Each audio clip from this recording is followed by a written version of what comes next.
2027 বিশ্বকাপকে সামনে রেখে ইতিমধ্যেই শুরু হয়েছে পয়েন্ট টেবিলের সমীকরণ। আইসিসির নতুন নিয়ম অনুযায়ী পয়েন্ট টেবিলের শীর্ষ 8 দল সরাসরি খেলবে আফ্রিকা অঞ্চলের টুর্নামেন্টে। বিশ্বকাপের অন্যতম স্বাগতিক দক্ষিণ আফ্রিকার র্যাঙ্কিংয়ে সেরা 8-এ থাকা একরকম নিশ্চিতই বলা যায়। আর এমন হলে র্যাঙ্কিংয়ে সেরা 9 থাকলেও চলবে অন্য যে কোনো দেশের।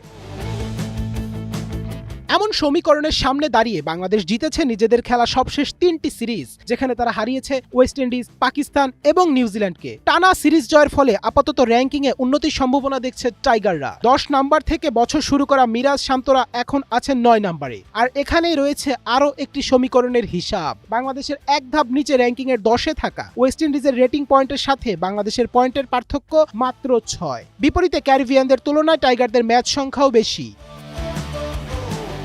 সামনের দিনগুলোতে যদি বাংলাদেশ টানা কয়েকটি সিরিজ খারাপ করে, বিপরীতে ওয়েস্ট ইন্ডিজও ভালো ফলাফল করে বসে নিজেদের সিরিজগুলোতে, সেক্ষেত্রে বাংলাদেশের বিশ্বকাপ খেলায় দেখা দিতে পারে শঙ্কা। তবে টানা 3 সিরিজ জেতার পাশাপাশি র্যাঙ্কিংয়ের উপরের সারিতে থাকা নিউজিল্যান্ডকে হারিয়ে কিছুটা স্বস্তির নিঃশ্বাস ফেলতেই পারে ফিজ তাসকিনরা।